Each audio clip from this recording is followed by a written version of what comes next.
kita akan bicara terkait dengan free trade agreement implementation, yaitu sekarang kita untuk memulainya kita bicara tentang konsep fasilitas FTA dulu. Oke. Jadi begini, Bapak Ibu, untuk mempermudah adalah apabila kita menggunakan tarif FTA, berarti ada tarif preferensi, gitu ya. Jadi kalau kita memakai highest code yang biasa itu namanya tarif MFN yang ada di buku BTKI, buku tarif Pelabuhan Indonesia yang tebal itu ya Bapak Ibu ya, most preferred nation. Jadi Bapak Ibu nanti kalau bagaimana Pak, saya kalau melihat tarif-tarif yang terkait dengan perjanjian itu, nah ini ada sebelah kanan. Bapak bisa melihat PMK-nya. Jadi kalau misalkan A3 antara ASEAN, antara ASEAN China, ASEAN Korea, Indonesia Jepang itulah PMK-nya. Gitu. Jadi tinggal Bapak Ibu melihat PMK itu, di situ nanti ada tarif-tarifnya Bapak Ibu. Tarifnya, Pak, bagaimana kalau misalkan apakah sama perjanjian A3 dengan Jepang gitu ya? Akan berbeda. Kalau kita dengan Jepang ya berarti Jepang pasti ingin memasukkan otomotif dan elektronik ke Indonesia gitu ya. Kita bisa masukkan sana garment, tekstil, sayur-sayuran seperti itu. Jadi itu akan berbeda. Jadi Bapak Ibu bisa melihat di PMK yang sebelah kanan. Oke. Kemudian ini bisa hilang ya? Sorry.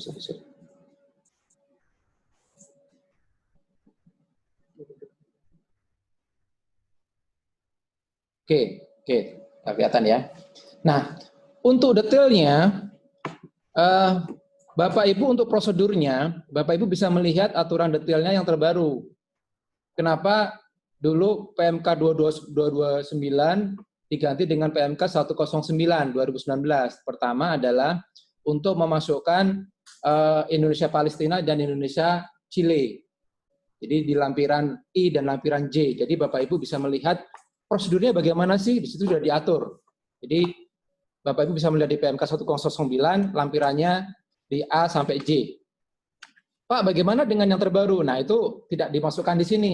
Itu ada PMK-nya beda lagi ya, nanti kita bahas. Oke. Nah, untuk mendapatkan bagaimana bisa dapat memenuhi persyaratan ini, maka kita harus memenuhi 3 kriteria, yaitu kriteria asal barang, kriteria pengiriman, dan kriteria prosedural. Oke, Bapak Ibu.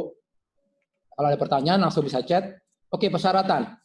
Jadi suatu barang dinyatakan memenuhi ketentuan asal barang atau rule of origin jika memenuhi 3 ketentuan sebagai berikut ya. Ketentuan kriteria, origin kriteria, terus consignment kriteria, dan procedural provision. Langsung saja. Bagaimana kita bisa memenuhi kriteria origin? Begini Bapak Ibu. Untuk mendapatkan COO atau SKA ini, itu berdasarkan deklarasi mandiri oleh eksportir negara pengekspor. Jadi, dan di sana sudah ada issuing authority.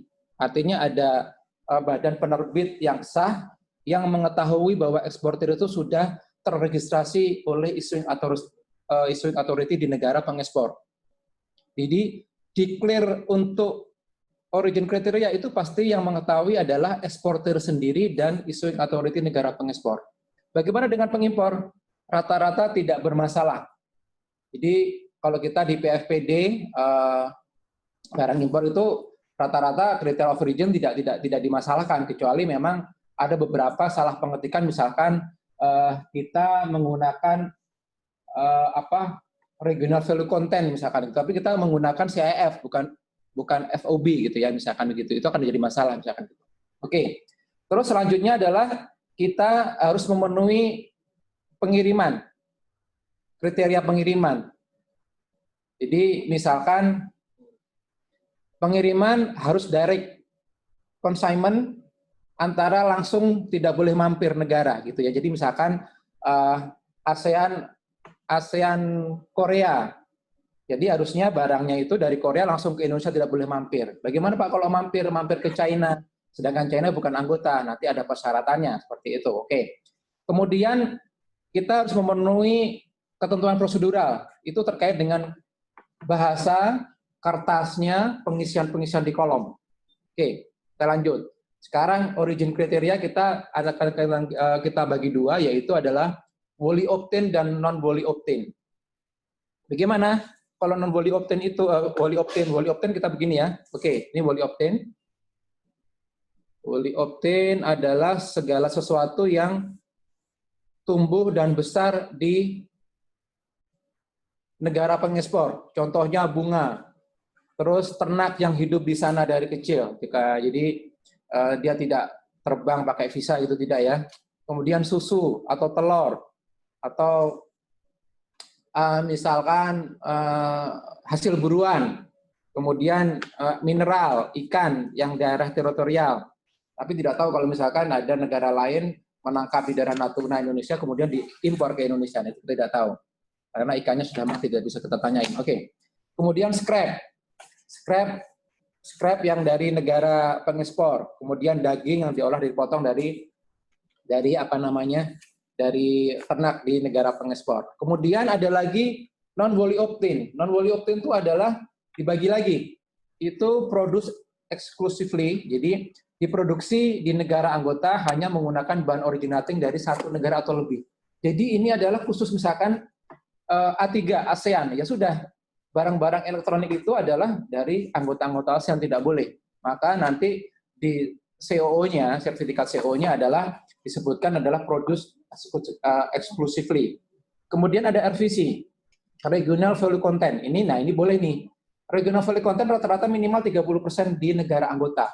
Jadi misalkan ASEAN itu misalkan kita impor elektronik dari Vietnam misalkan gitu. Nah, nanti barang-barangnya itu kalau sudah memenuhi 30% negara anggota, di luarnya, kalau ASEAN 35% ya Bapak Ibu ya, nanti di luarnya itu boleh. Jadi misalkan PCB-nya dari China, terus skrunya dari Amerika misalkan, seperti itu boleh. Asal nanti minimal 35% bisa memenuhi konten dari regional. Kemudian ada change in tariff classification. Nanti kita belajar. Jadi ini adalah perubahan Bapak Ibu, perubahan misalkan dari biji tembaga nanti berubah jadi lempengan tembaga, jadi nanti jadi di kabel seperti itu ya. Kemudian ada produk specific rule. Ini adalah telah dilakukan proses khusus yang harus dilakukan dalam membuat produk tersebut. Bagaimana kita tahu? Bapak Ibu nanti bisa melihat di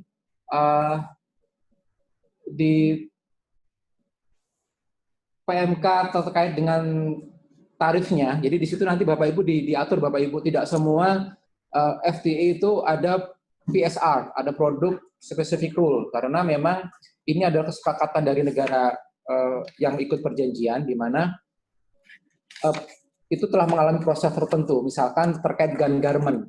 Jadi nanti misalkan untuk klasifikasi garment itu masuk PSR, itu akan dilihat dari PMK masing-masing. Oke, nah ini adalah change in tariff classification ya Bapak Ibu. Di sini ada perubahan dari chapter atau dari bab, jadi dari bab ke bab lain gitu ya, atau dari misalkan dari pos tarifnya berubah juga itu dari change tariff heading. Jadi nanti ada contohnya, ya langsung contoh saja boleh. Nah sini.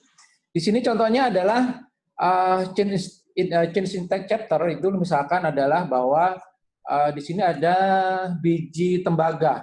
Biji tembaga itu 2603. Kemudian jadi misalkan gini, Vietnam impor biji tembaga dari Indonesia atau dari negara lain gitu ya. Tapi kemudian di proses di Vietnam sudah berubah secara high code-nya jadi lempengan tembaga begitu ya. Itu boleh. Jadi bisa masuk ke ASEAN gitu. Jadi nanti artinya di sini di sertifikat COO-nya bisa menggunakan CTC gitu. Kemudian contohnya adalah change in tariff heading. Jadi ini unrefined copper menjadi ke refined copper. Jadi yang tembaga belum murni masih banyak campurannya, nanti dirubah ke tembaga murni, ya benar-benar tidak ada kandungan unsur lain gitu. Kemudian berubah lagi ke change in tariff subheading. Jadi subtarif posnya berubah lagi. Jadi dari bahan tembaga menjadi kabel gitu ya Bapak Ibu ya. Oke. Jika ada pertanyaan langsung saja. Kemudian bagaimana kalau misalkan consignment kriteria. Jadi di sini yang saya ilustrasikan adalah misalkan kita harusnya kalau sesuai peraturan itu kita melewati rute A. Ternyata karena memang namanya kalau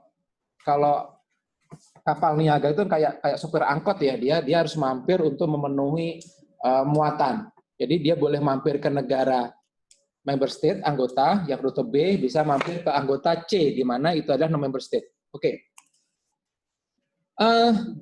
Awal-awal dari penerapan PMK adalah yang rute B juga dimintakan through BL. Jadi atau surat keterangan bahwa tidak ada proses pengolahan di negara transit. Jadi tidak boleh seperti itu. Kecuali untuk bongkar muat, penyimpanan, untuk menjaga kualitas dari barang tersebut. Yang kedua adalah tidak ada proses jual beli atau kegiatan komersial. Dilakukan semata-mata karena pertimbangan geografis, ekonomis, dan keperluan logistik. Jadi biasanya kalau dari Cina, dari Korea pasti mampir. Dan itu akan oleh PFPD juga dimintakan through BL atau statement letter. Nah, sering terjadi dispute oleh bea cukai dan importir di mana CO-nya tidak dilampiri through BL. Akhirnya CO-nya dibatalkan dan harus menggunakan tarif MFN gitu ya. Kemudian akhirnya ke pengadilan pajak gitu. Sebenarnya Bapak Ibu misalkan kalau memang Bapak Ibu tidak dapat menjelaskan bahwa tidak punya statement letter dari si shipper gitu ya, tidak ada through BL dari custom negara transit gitu ya. Sebenarnya ada cara sih sebenarnya, cuman jadi Bapak Ibu nanti harus foto pada saat nyampe di negara pelabuhan bongkar itu bahwa segelnya masih belum diapa-apakan. Jadi segelnya masih tidak ada tidak berubah, masih sama. Itu sebenarnya bisa membuktikan bahwa tidak ada pembongkaran di sana, hanya mampir saja gitu ya. Kan ada diangkut lanjut atau diangkut terus gitu ya. Oke. Ini adalah terkait dengan kriteria prosedural. Jadi di sini adalah bagaimana kita misalkan pengisian terkait dengan COO. Kemudian gimana kalau CO itu hilang? Bagaimana kalau misalkan tuh kita salah isi terus dikoreksi? Seperti itu. Untuk saat ini tidak banyak dispute untuk prosedur kriteria karena memang sudah pintar semua. Jadi dari issuing authority-nya sudah memahami ketentuan, eksporternya sudah memahami, importernya juga sudah memahami. Ya dulu awal-awal tahun diberlakukannya SKA ini banyak kesalahan di sini, bahkan banyak yang palsu. Jadi dari form E dari China masuk ke Indonesia itu banyak yang palsu ternyata gitu ya. Oke. Nah, di sini adalah kode-kode fasilitas Bapak Ibu.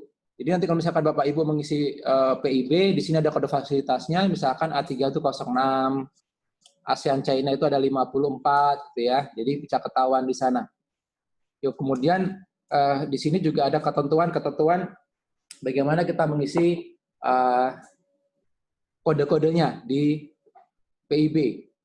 Jadi dalam hal PIB hanya menggunakan skema FTA, maka itu harus kode fasilitas diisi, nomor referensinya di SKA diisi, tanggal SKA juga diisi di kolom 19 dan atau di kolom 33 PIB di lembar lanjutannya ya, Pak Ibu ya.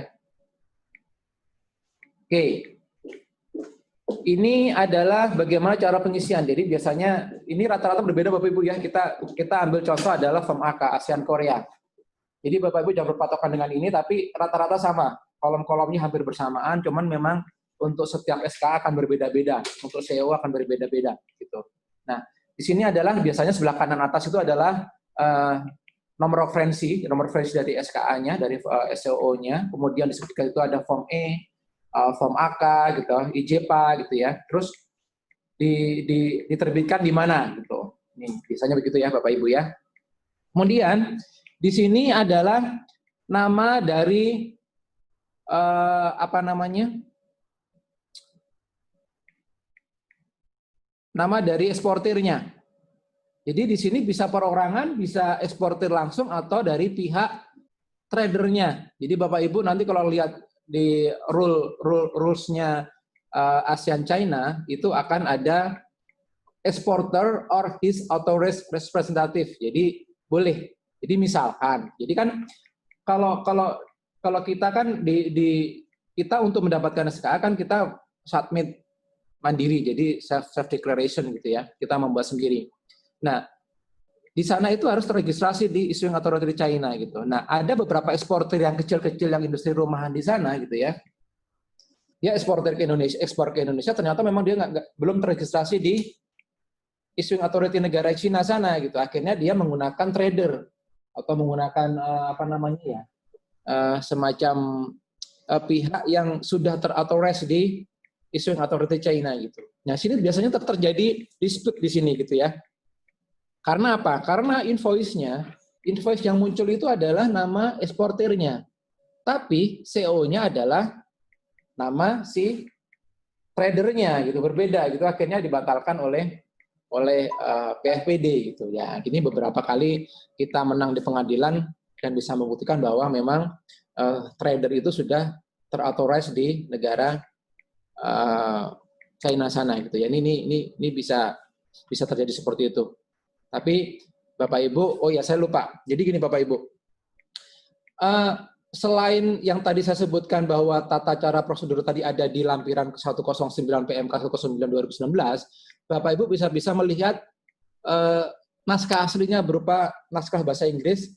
Di situ ada namanya OCP, Operational Certificate Procedure. Jadi bagaimana pelaksanaan atau tata caranya ada juga di sana gitu. Jadi kalau kadang ada beberapa pasal-pasal di PMK itu berbeda dengan OCP yang bahasa Inggris yang perjanjian aslinya gitu ya Bapak Ibu ya. Terus Pak, bagaimana Pak yang dipakai? Yang dipakai pada terjadi dispute adalah OCP yang dipakai karena kedudukannya lebih tinggi daripada PMK. Gitu ya, karena OCP sudah diratifikasi oleh peraturan presiden. Oke. Ini adalah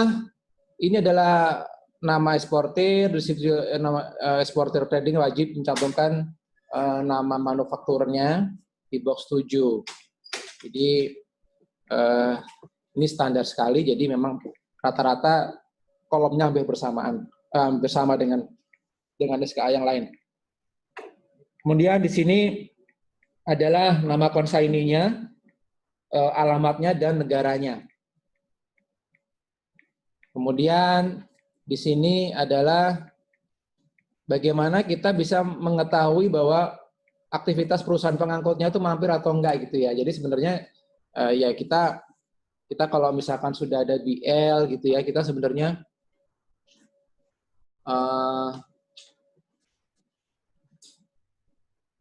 kita bisa mengetahui sebenarnya nanti mampir kemana, itu sebutkan di sini juga. Nah, di sini adalah di box 5, box 6, box 7 sampai 10 itu akan harus diisi juga.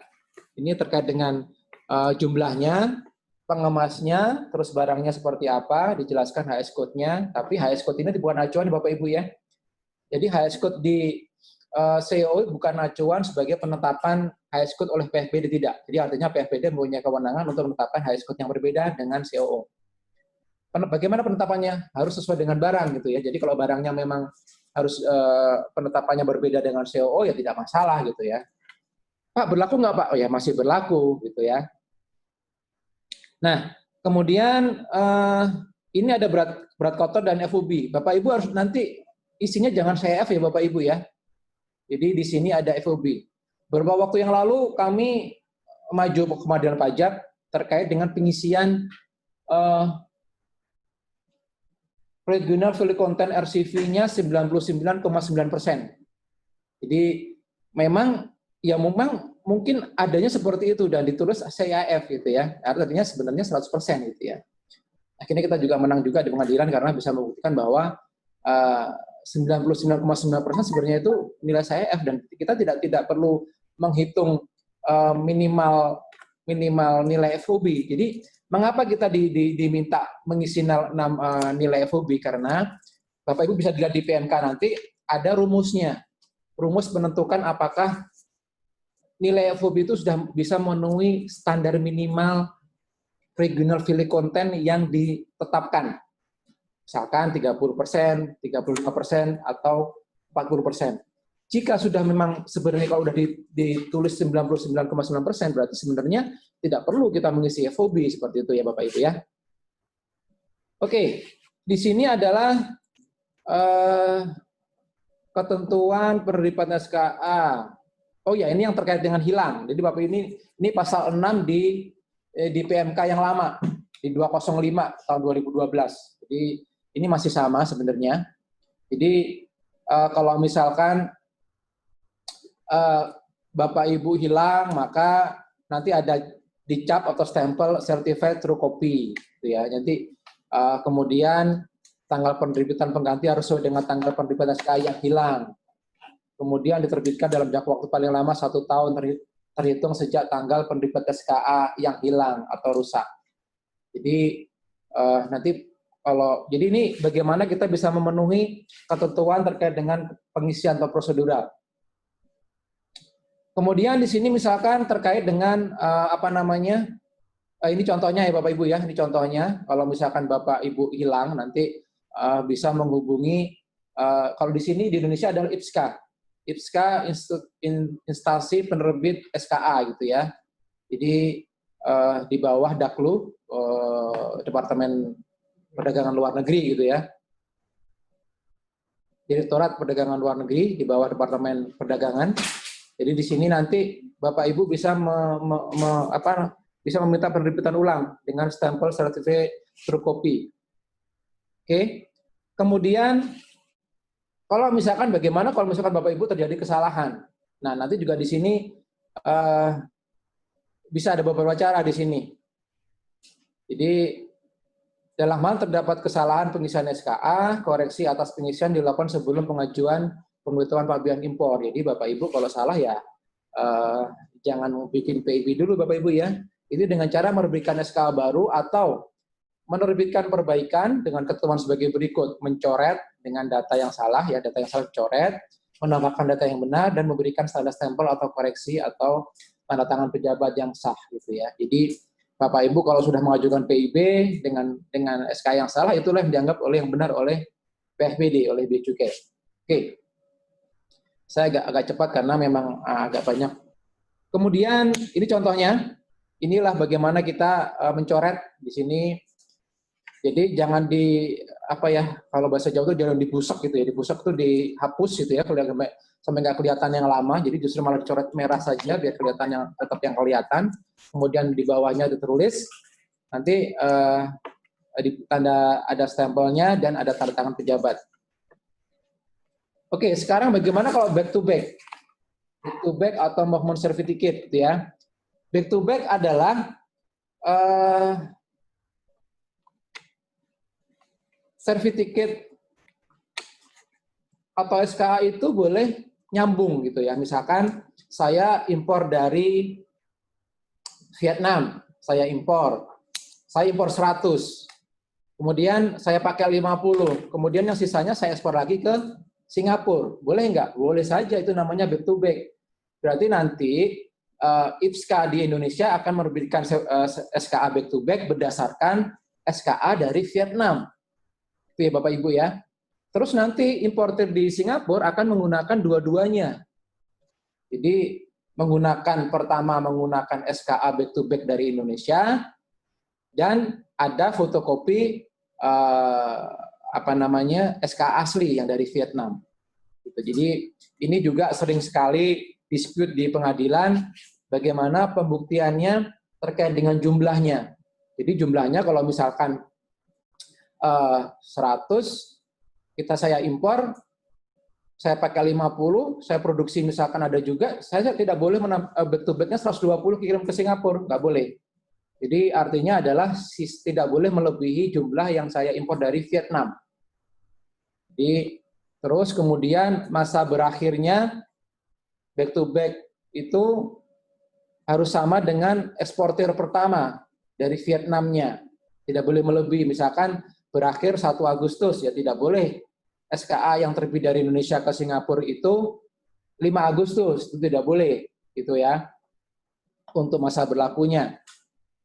Kemudian tidak boleh melewati atau melalui proses lebih lanjut, kecuali hanya untuk pengemasan kembali, atau kegiatan logistik, atau kegiatan operasional lainnya. Jadi tidak boleh diproses di Indonesia. Jadi ya sudah, apa barang yang Vietnam saya dapat, saya langsung ekspor ke Singapura dengan back to back itu. Terus jumlah total yang saya sebutkan tadi tidak boleh melebihi. Terus kemudian nama eksportir yang tercantum di back to back itu harus sama dengan importir pertama. Jadi saya pada saat saya impor dari Vietnam, saya jadi importir di back to back certificate, saya akan jadi eksportir ke Singapura. Itu ya Bapak Ibu ya. Oke. Nah, ini contohnya. Jadi dari Thailand, Singapura ke Indonesia. Di Thailand, importir Singapura, impor dari Thailand, barangnya dipakai, sisa, kemudian diekspor lagi ke Indonesia. Gitu ya. Nah, ini yang sering terjadi adalah third party invoicing. Ini yang agak membingungkan kita sebagai importir atau sebagai eksportir. Jadi apa namanya? Third party invoicing adalah penerbitan invoice oleh perusahaan lain yang berlokasi di negara ketiga, baik negara anggota atau bukan negara anggota, yang berlokasi di negara yang sama dengan nama tempat diterbitkan SKA. Jadi misalkan saya dengan Indonesia dengan Jepang. Jadi Indonesia Jepang perjanjian FTA Indonesia Jepang. Singapura anggota bukan? Bukan. Boleh menerbitkan invoice? Boleh, gitu ya. Ada juga yang misalkan ada eksportir di Jepang A dan B sama-sama Jepang gitu ya. Kemudian melakukan third party invoicing dengan Indonesia sama-sama Jepang, boleh nggak? Boleh, gitu ya. Nah, kemudian ini adalah skema third party invoicing yang terjadi. Skema 1 adalah Indonesia mengajukan PO ke Singapura. Kemudian Singapura ternyata memang tidak ada barang atau barangnya habis, stoknya habis, dia PO ke China. China langsung direct kirim ke Indonesia. Jadi nanti Singapura yang mengirimkan invoice ke Indonesia yang dideklar di PIB, Bapak Ibu ya. Jadi bukan invoice-nya yang dari Cina yang dideklar. Oke. Kemudian ada skema 2. Kita PO ke eksportir B di China. Kemudian eksportir B habis atau memang dia hanya trader doang atau memang dia makar aja gitu ya. Dia pesan lagi ke eksportir C di China sana. Eksportir di China langsung kirim ke Indonesia. Kemudian ada skema 3. Ini adalah non-party yang saya ceritakan tadi. Jadi kalau yang skema 1 adalah dalam rangka ASEAN China gitu ya. Kemudian yang skema 3 itu benar-benar non-party. Artinya apa? Amerika bukan termasuk anggota FTA di Indonesia, dengan Indonesia, ataupun dengan ASEAN. Jadi adalah Amerika tidak punya hubungan perjanjian FTA. Jadi bisa nggak Bapak Ibu? Ya bisa gitu ya. Jadi kita PO-nya pesannya ke China, China pesannya ke Amerika, kemudian Amerika pesan ke China. Pada saat kita declare ke bea cukai ya invoice dari Amerika yang kita gunakan karena harganya lebih mahal. Nah, Bapak Ibu, untuk third party invoicing ini adalah kelemahannya adalah bahwa kita bisa mengetahui berapa untungnya eksportir atau kita mengajukan PO yang pertama.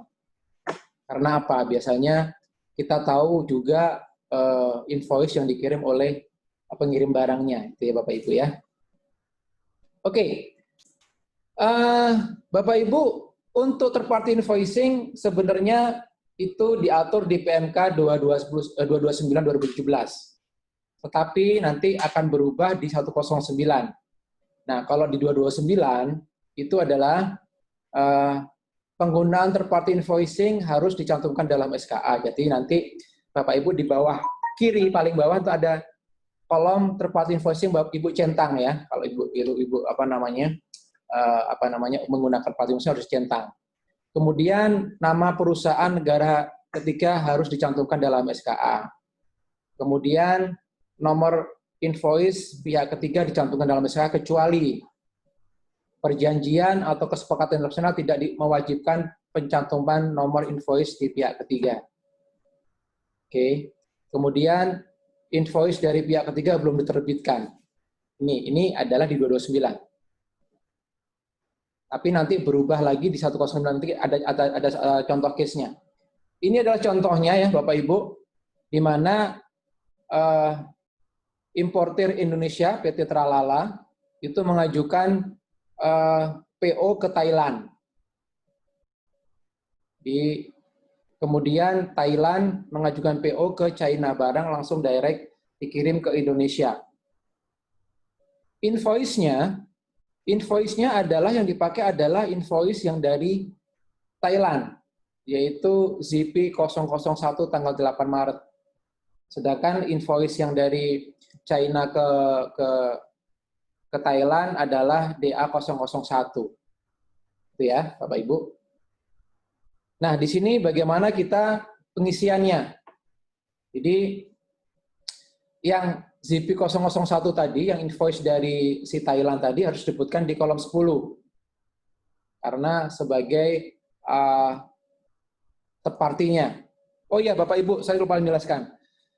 Dalam rangka third party invoicing ini, pihak pertama yang mana? Pihak kedua mana? Pihak ketiga mana? Ya, ini yang sering tidak dipahami gitu. Jadi pihak pertama itu adalah penjualnya Bapak Ibu, ya. Eksportir langsung, eksportir yang mengirim barang itulah pihak pertama. Pihak kedua adalah importirnya, Bapak Ibu ya. Pihak ketiga itu adalah yang hanya mengirimkan invoice, di mana kita mengirimkan PO awal, itulah pihak ketiga. Itu bahkan ada beberapa yang tidak mengerti pada saat barang masuk. Jadi bahkan ada beberapa auditor yang salah interpretasi terkait berapa pihak ini. Jadi Bapak Ibu bisa lihat nanti di PMK-nya jelas sekali itu ya. Pihak pertama siapa, pihak kedua mana, pihak ketiga mana. Oke. Nah, Bapak Ibu nih, Bapak Ibu hanya konsentrasi ke yang warna merah ya, yang saya kotakin, yang saya buletin warna merah. Itu yang paling bawah adalah box 13 dicentang ya, terpati posisi dicentang. Kemudian di sana disebutkan nama dan alamat perusahaan yang menerbitkan third party invoice-nya disebutkan di box 7. Jadi Bapak Ibu menyebutkan di sana ada apa namanya, nama barangnya, package-nya berapa, nanti di paling bawah lagi disebutkan Thailand gitu ya. Itu adalah yang menerbitkan invoice di mana Bapak Ibu mengajukan PO pertama kali. Tetapi invoice-nya di kolom 10 adalah invoice, ya benar, invoice-nya yang dari Thailand juga gitu ya. Nah, di sini bagaimana kalau misalkan pada saat si pihak China sana tadi itu ya, itu sudah mau ekspor, tapi belum mengetahui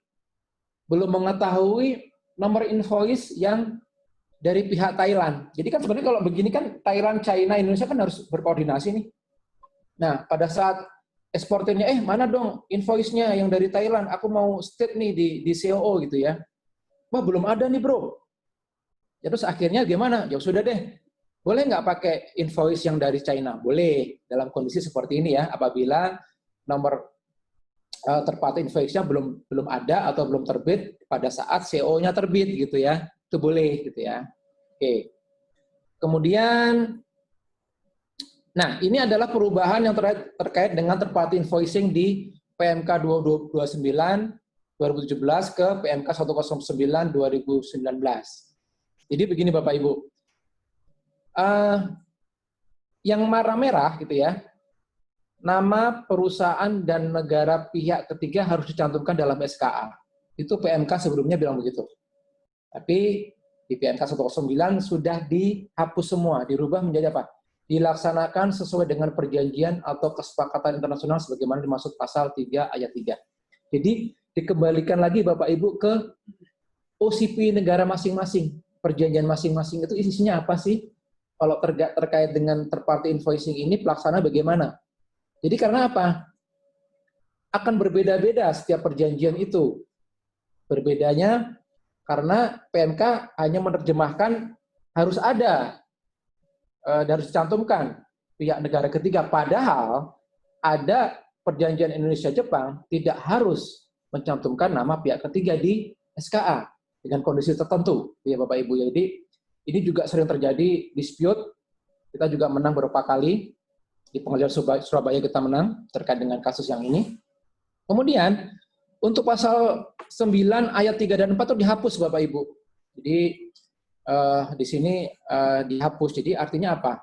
Bapak Ibu tidak, kalau terkait dengan third party invoicing tidak usah pusing lagi melihat PMK-nya. Bapak Ibu tinggal melihat bagaimana OCP negara masing-masing.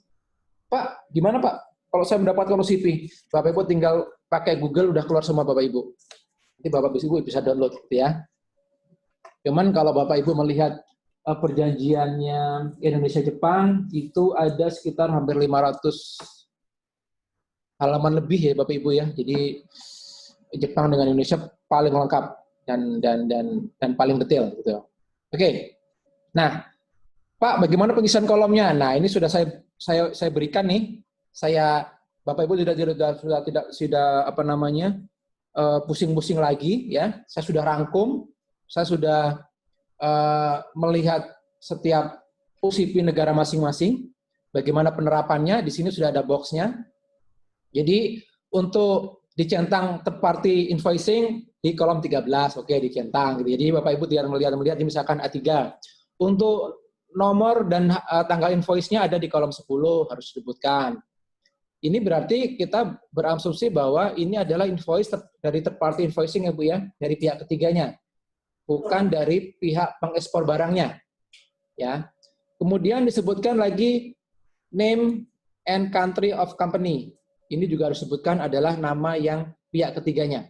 Di kolom 7 di bawah setelah urian barang dan jumlahnya, package-nya gitu. Nah, di sini yang warna merah berarti not specifically regulated. Jadi tidak diatur secara khusus bagaimana kalau misalkan terjadi yang saya jelaskan tadi.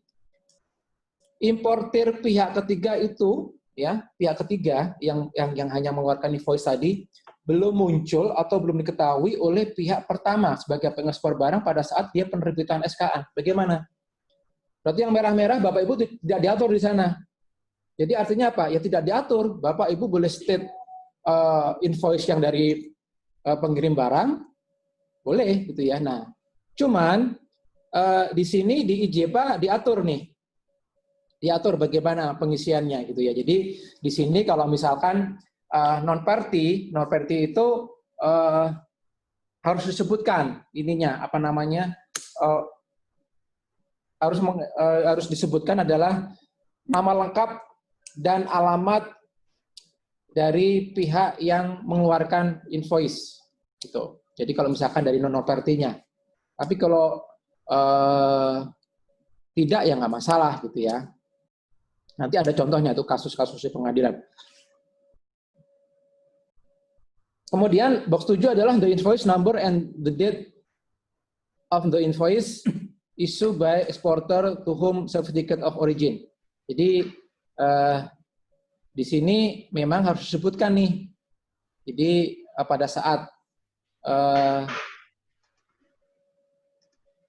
pada saat pihak eksportir tidak mengetahui invoice dari pihak ketiga, itu boleh dikeluarkan adalah pihak eksportirnya. Jadi Bapak Ibu nggak usah bingung-bingung, tinggal melihat ini.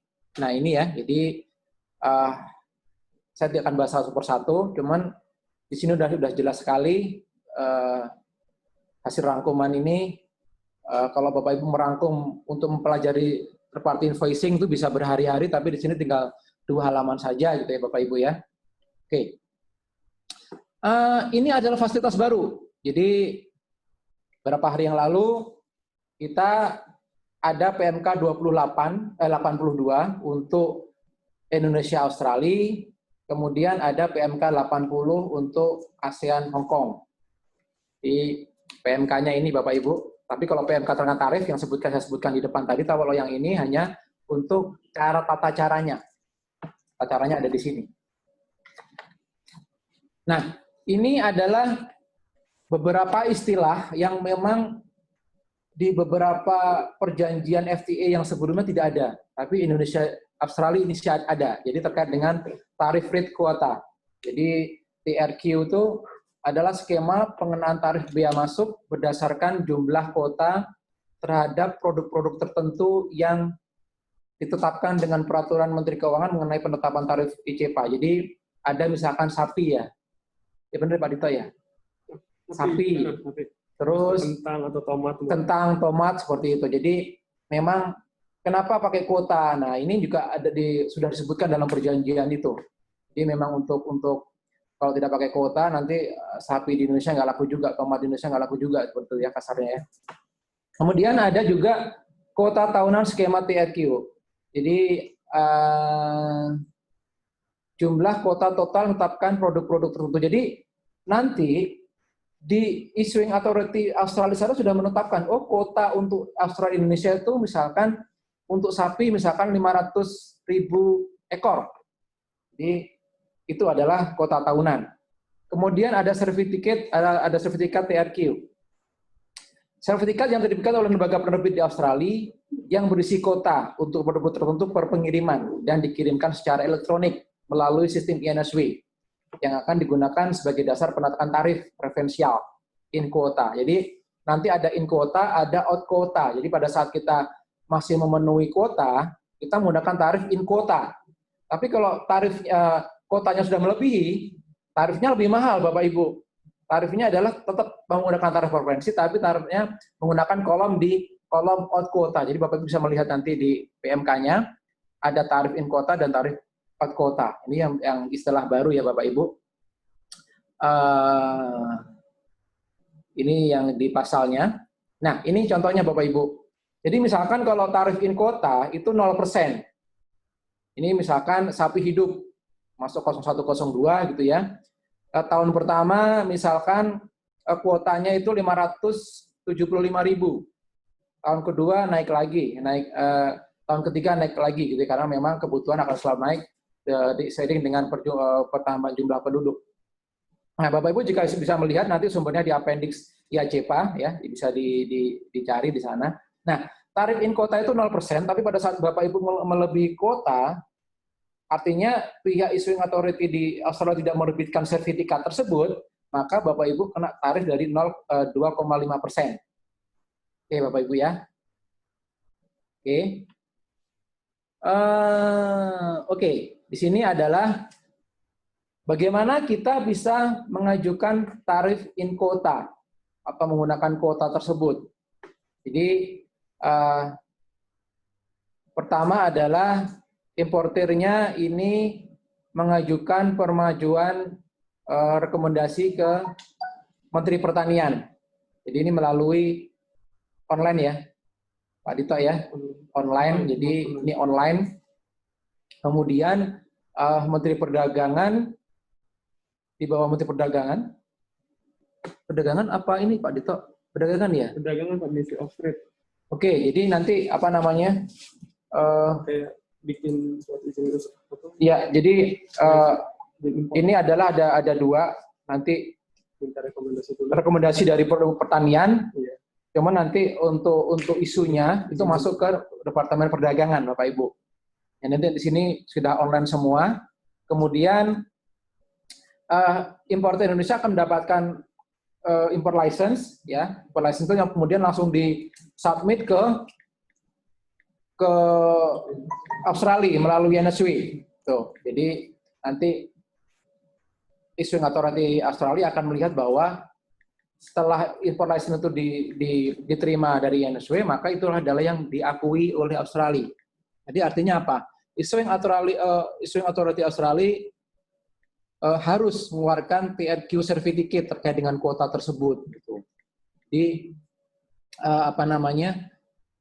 Di sini bagaimana kita mendapat kuota itu triggernya itu dari importer Indonesia dulu. Gitu.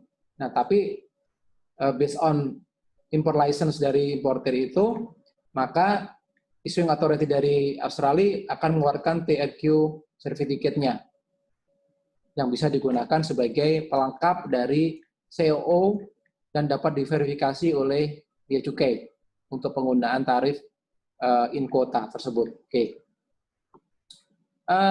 Ini hanya penjelasan, nanti Bapak Ibu bisa melihat. Kemudian ini adalah yang terkait dengan ASEAN Hong Kong. Ya, ini kalau ASEAN Hong Kong tidak ada sesuatu yang berbeda. Ya, jadi misalkan tarif frekuensi berlaku mulai tahun 2020 hingga tahun 2031 dan seterusnya. Kemudian seperti biasa terhadap barang impor harus sesuai dengan COO form AHK dari negara asal. Dari negara asal itu berarti dari ASEAN Hong Kong dan sebaliknya gitu ya. Kemudian yang tidak melebihi $200 maka tidak perlu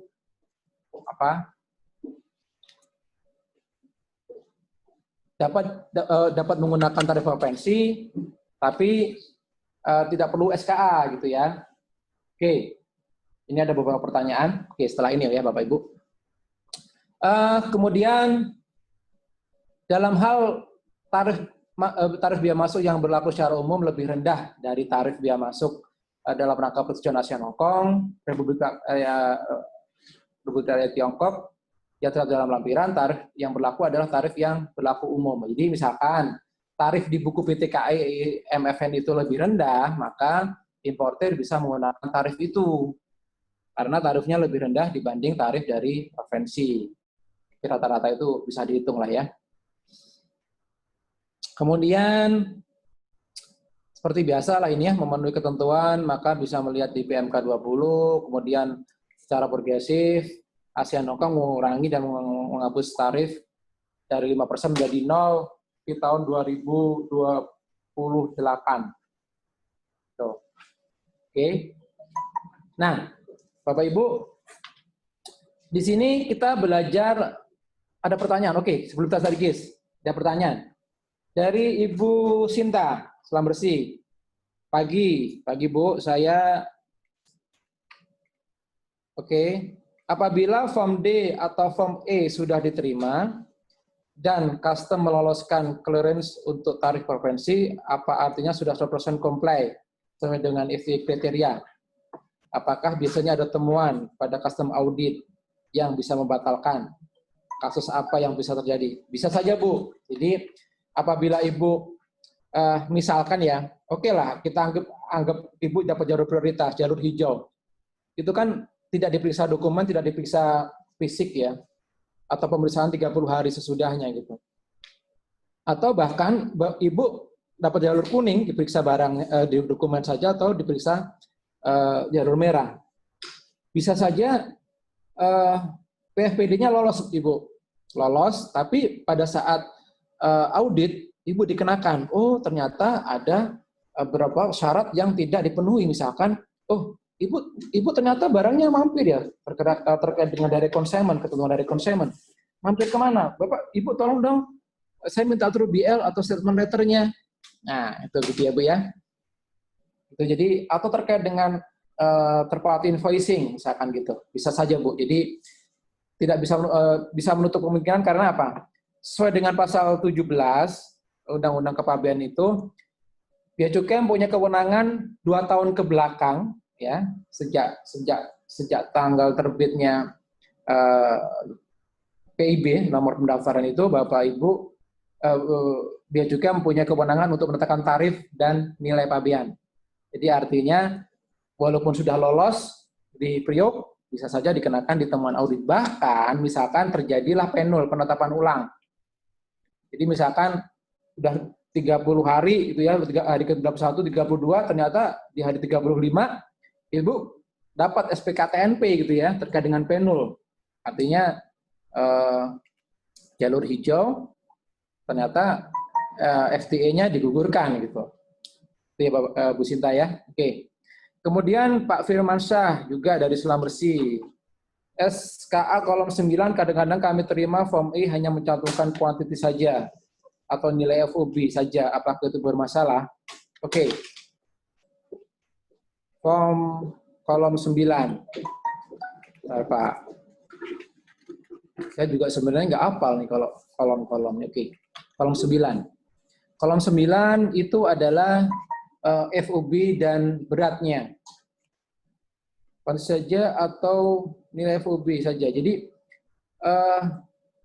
gini Pak, ini kan kadang begini, kita pertama kita harus mengikuti peraturan ya Bapak. Di sini kan quantity dan FOB-nya gitu. Nah, dua-duanya harus kita isi. Karena FOB adalah untuk menentukan custom value-nya berapa gitu ya. Sedangkan beratnya untuk menentukan nanti di invoice dan PIB-nya. Jadi apakah bermasalah? Iya. Tapi kadang ada juga yang beberapa PPD yang tidak memasalahkan seperti itu, tergantung. Jadi ini nasib-nasiban Pak Firmansyah. Jadi harusnya ditulis dua-duanya gitu ya. Kemudian dari Pak Herman, apa kabar Pak Herman dari UMM Global?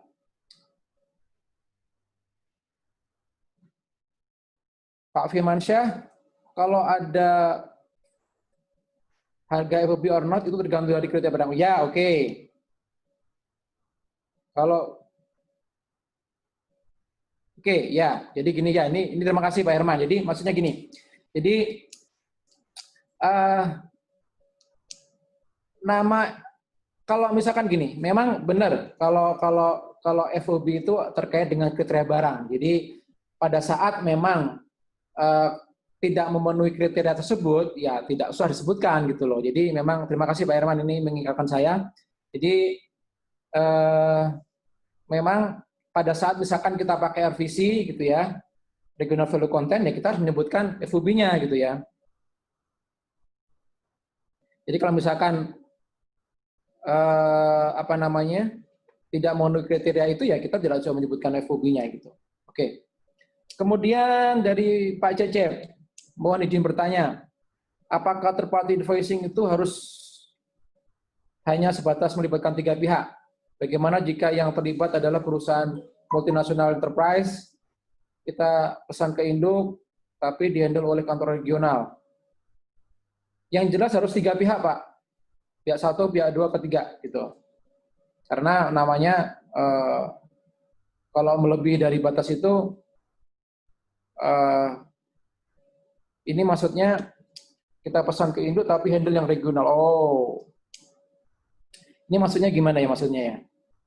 Kita pesannya ke induk, berarti ke induknya sebagai third party kan? Untuk yang handle kantor regional itu sebagai apa namanya eksportir direct mengirim barang. Kalau sebatas ini boleh Pak. Jadi Indonesia pesan ke induk, kemudian regionalnya yang kirim barang itu boleh. Jadi yang induk nanti sebagai third party invoicing yang menerbitkan invoice, itu ya Bapak. Nanti regional yang kirim barang itu boleh kalau sepanjang 3 itu saja. Apakah pengisian PIB harus persis sesuai dengan organisasi sesuai dengan third party invoicing tersebut?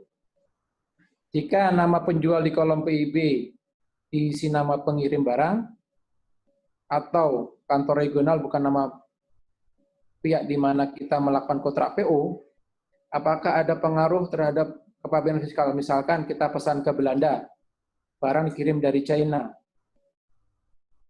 Jika kolom PIB diisi penjual China atau Singapura, apakah ada pengaruh?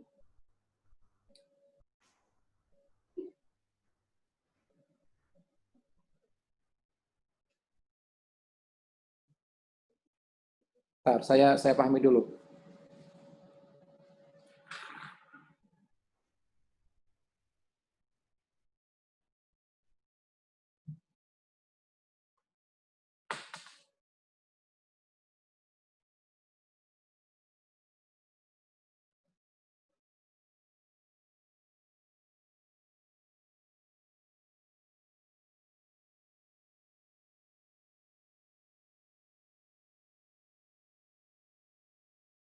Kalau kontrak PO, jadi ini yang tercantum di PIB adalah pengirim barangnya. Betul ya Pak ya, Pak Cecep ya?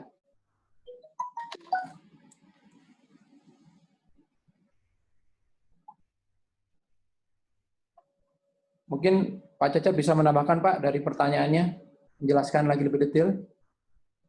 Bisa di-unmute, Tehnia.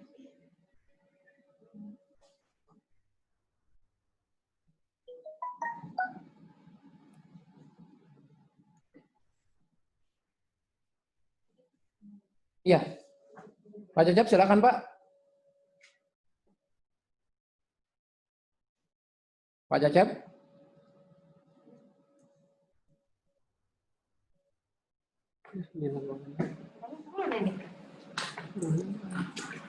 Jadi Pak, kalau misalkan memang ini kan bagaimana kita menggunakan invoice-nya. Jadi invoice yang kita declare di bea cukai adalah invoice third party invoicing. Itu yang dipakai. Jadi adalah pihak di mana kita mempunyai PO kontrak pertama. Itu adalah yang listed di PIB. Nanti kalau memang yang apa namanya? Yang ngirim bukan pihak itu ya akan jadi masalah, Pak. Seperti itu, Pak.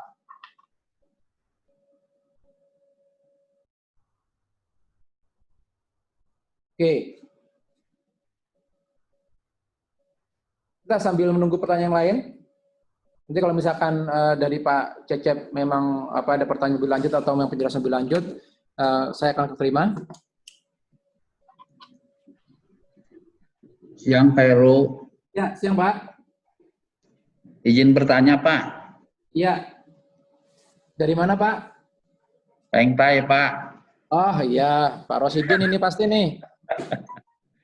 Apa kabar Pak? Silakan monggo Pak. Baik. Gini Pak, jadi kan kita pengguna third party invoicing karena kebetulan kita memang ada headquarter factory yang ada di negara yang berbeda. Kemarin kan kita udah bahas bahwa untuk penerbitan COO invoicing-nya dicantumkan di dua-duanya dicantumkan di COO pada saat penerbitan invoicing. Nah, terus kan kita bilang sama orang di Sperindag bahwa yang berbeda itu hanya nomor invoice sama price-nya aja. Ya. Nah, cuma sekarang ada permintaan dari headquarter untuk invoice factory yang biasa kita terbitkan di PEB untuk buat PEB, itu itemnya ada yang mau dihilangkan, artinya disimplify lah. Jadi menurut mereka karena itu semua yang ada tercantum di invoice itu udah ada tercantum juga di packing list. Contoh misalkan untuk beratnya, untuk ubikasinya, untuk shipping mark-nya, untuk size-nya, seperti itu. Jadi mereka di invoice itu pengen tampilannya itu sesederhana mungkin. Nah, jadi setelah itu yang mereka inginkan adalah hanya sebagai eksportir, shipper sama destinasi. Ya. Di kolom uraiannya dia hanya menyantumkan nama barang, jumlah, price sama amount. Ya. Nah, pada saat saya mau menerbitkan COO, apakah itu tidak akan menjadi masalah, Pak? Karena mungkin beberapa itemnya itu akan beda dengan yang invoice yang diterbitkan dari pusat ke headquarter gitu, Pak. Gini Pak, kalau di Indonesia, Bapak sebagai importir, maka usahakan nama yang ada di COO itu sama dengan penjelasan yang ada di packing list. Ya. Walaupun nanti apa namanya tidak semua itu dijelaskan. Maksudnya untuk satu item pertama dan satu kelima itu harus jelas Pak. Tapi kalau memang dari pihak importir, Bapak sebagai eksportir ya, ada permintaan di sana, ya mungkin mereka pihak importir di sana itu sudah memastikan bahwa di custom authority di sana tidak ada masalah gitu loh Pak. Itu aja sih Pak. Jadi sepanjang ada jaminan dari pihak importir di sana itu tidak masalah di bagian customnya, di custom authority di sana, ya tidak masalah Pak. Seperti itu. Disingkat-singkat saja gitu. Oke. Cuman kalau jadi masalah, tapi jangan sampai Bapak disalahkan loh Pak ya, nanti akhirnya CO-nya tidak bisa dipakai, akhirnya pihak importir di sana tidak pakai bisa tidak pakai menggunakan tarif preferensi seperti itu Pak. Pak Rosidin. Oke, jadi kalau untuk yang invoice dari pusat, dari buyer ke destinasi itu jelas menggunakan invoice yang komplit. Cuman Ya. ini adalah invoice factory, Pak. Invoice factory itu pada saat saya lihat dokumen. Jadi yang diterbitkan sama perusahaan si produsennya. Jadi otomatis invoice ini nggak akan sampai ke destinasi karena ini hanya untuk lihat dokumen aja. Nggak masalah sih, Pak. Hah? Nggak masalah, Pak. Nggak masalah, Pak. Nggak masalah ya? Nggak masalah, Pak. Iya. Iya. Memang kita belum coba, Pak, untuk perubahan ini karena kan kemarin kita udah coba adalah yang kita info ke mereka itu yang beda itu hanya nomor invoice sama price-nya aja. Iya. Semua itemnya sama, saya bilang. Cuman Tapi sekarang untuk pengiriman yang kemarin third-party invoice-nya udah nggak masalah ya, Pak, untuk ekspor utama nggak masalah sih, Pak. Udah nggak masalah. Cuman sekarang mereka minta simple ply untuk item barang. Kenapa sih? Kok di packing list juga udah ada? Kenapa di invoice juga harus ada gitu kan? Kenapa satu aja gitu kan? Artinya oke lah yang di invoice kita hilangin karena sumber data semua juga ada di packing list itu aja sih, Pak. Iya. Nggak masalah sih, Pak. Nggak masalah. Ya. Iya. Oke, Pak. Terima kasih, Pak. Nanti saya coba, Pak. Ya, nuhun, Pak. Nuhun. Baik. Kemudian ada pertanyaan dari yang belum siapa? Bu Niken ya. Selamat siang Pak Heru. Menurut aturan, custom bisa membatalkan SKA maksimal berapa lama setelah SPPB? Jadi meskipun kalau jangka waktu SKA itu kan 1 tahun ya Bapak Ibu ya. Cuman kewenangan dari Bea Cukai kan 2 tahun untuk menetapkan tarif itu sesuai atau tidak gitu. Jadi ya itu sesuai undang-undang Bea Cukai masih punya waktu 2 tahun sejak tanggal pendaftaran PIB gitu ya. Itu. Kemudian Belum ada lagi. Ini ada lagi pertanyaan. Tadi itu udah dijawab ya dari Pak Iwe ya.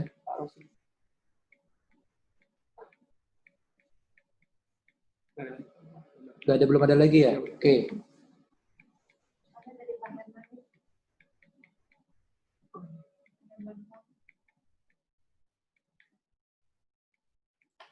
Oh, ada Pak Herman. Selamat siang Pak Heru, ada info kira-kira kapan e-form E akan diberlakukan di Indonesia? Saya belum dapat info terus terang Pak.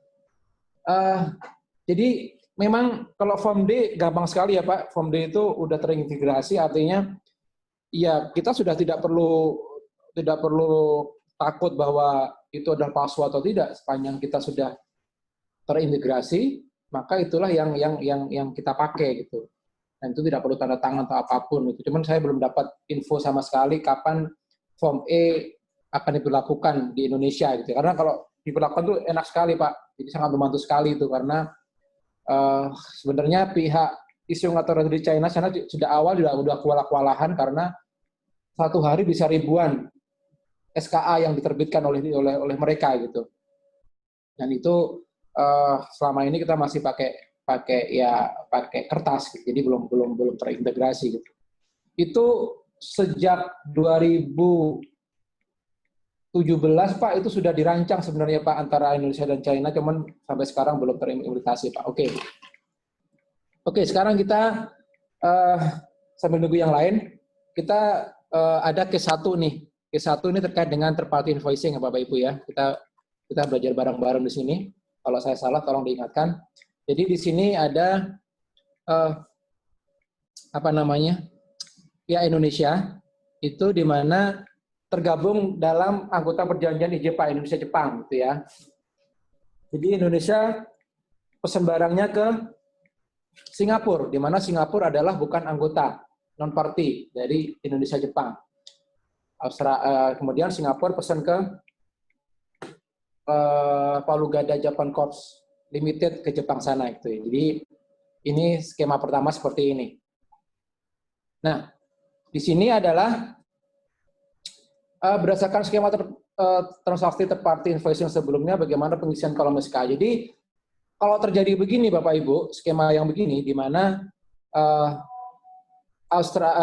Singapura bukan anggota Indonesia Jepang gitu ya. Jadi maka di SKA harus disebutkan isu retroactively. Kalau itu retroactively artinya ini apa namanya, penerbitan tanggal SKA-nya melebihi dari pengapalan, itu tidak masalah, itu rata-rata mau seperti itu.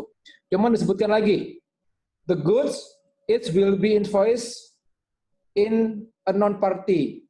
Jadi disebutkan bahwa barang akan diinvoice oleh bukan anggota. Nanti disebutkan di sini namanya siapa, pabriknya, dan alamatnya di mana, negara di mana. Jadi kalau perjanjian Jepang Indonesia seperti itu, gitu ya. Jadi, nah, kemudian kita bagaimana Pak kita bisa tahu? Bapak Ibu bisa lihat di form overleaf notes-nya tiap perjanjian masing-masing. Karena nanti contohnya adalah IJPA, maka Bapak Ibu melihat di kolom 7 pengisiannya, gitu ya. Di situ bahwa berdasarkan gambar di atas, ketentuan pengisian kolom 7 disebutkan bahwa apabila invoice disebutkan oleh seseorang berbeda atau pihak eksportir yang tertuang dalam IJPA dan atau orang tersebut menerbitkan invoice berlokasi di luar Jepang dan Indonesia, pada kolom 8 harus disebutkan nama dan alamat orang tersebut yang menerbitkan invoice. Ya, jadi jelas sekali di sana gitu. Jadi Bapak Ibu, ini tolong nanti, ini maksud saya, ini adalah bagaimana kita memahami seperti ini. Yang saya buatkan di tabel ini gitu. Saya ambil contoh adalah di kolom 4 IJPA. Ya, jadi bagaimana kita bisa memahami seperti itu. Dan ini adalah real terjadi case di kami. Maksudnya yang kami ajukan di pengadilan pajak. Nah, bagaimana kalau misalkan, nah di sini disebutkan ya Bapak Ibu ya, contohnya di sini disebutkan harus kalau case pertama itu di overlap notes-nya juga dijelaskan tuh, if the invoice is issued by a person difference ya bla bla bla gitu, nanti di sini harus disebutkan. Nah, sekarang bagaimana kalau case-nya kedua seperti ini? Jadi kita pesennya ke pihak pihak ketiga ya. Kita pertama PO itu yang isu third party invoicing-nya sama-sama di Jepang, di mana pihak pertama, pihak kedua dan ketiga itu adalah sama-sama di anggota. Apakah pengisiannya tetap seperti ini gitu ya? Di kolom 8 disebutkan bahwa harus ada nama dari pihak ketiganya disebutkan di kolom 8. Nah, apakah seperti itu? Nah, ternyata tidak, Bapak Ibu. Di sini tidak perlu disebutkan. Jadi di kolom 8 cukup ditulis ajalah isu retroactively aja. Karena apa? Karena yang pihak ketiganya sama-sama Jepang, sama-sama parti dari IJPA. Gitu ya. Nanti karena di overleaf notes-nya tuh menyatakan begini, ya di overleaf notes hanya menentukan bahwa non party saja yang harus disebutkan. Artinya apa kalau yang party perlu disebutkan nggak? Tidak, seperti itu kan. Nah di sini kadang PFPD salah mengerti, salah interpretasi hal-hal seperti ini, dan kami menang di pengadilan Surabaya. Ini adalah case yang ketiga, ya, di mana kalau misalkan kondisi adalah invoice dari pihak third party invoicing belum diketahui. Jadi bagaimana kalau misalkan si invoice dari pihak Singapura tadi belum diketahui oleh pihak Jepang sebagai pengekspor barang, langsungnya pengirim barang itu pada saat penerbitan COO-nya gitu ya. Apakah nama dan alamat third party invoice harus disebutkan juga di form IJPA-nya? Bagaimana pengisian alamat third party invoicing-nya gitu ya. Nah, jadi nanti di sini tetap disebutkan karena ini case adalah case yang pertama, di mana Singapura adalah bukan anggota IJPA. Tetap di kolom 8 disebutkan. Kemudian di sini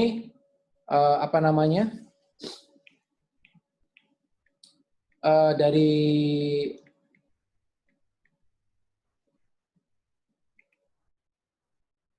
berdasarkan overleaf notes JIPA atau IJPA-nya, untuk pengisian box 7, maka nomor invoice dari pihak eksporter pengirim barang harus ditulis di box 7. Jadi di sini adalah pihak eksporter si Jepang boleh dicantumkan di sini. Jika pada saat eksporter Jepang belum mengetahui nomor invoice yang dari pihak Singapura.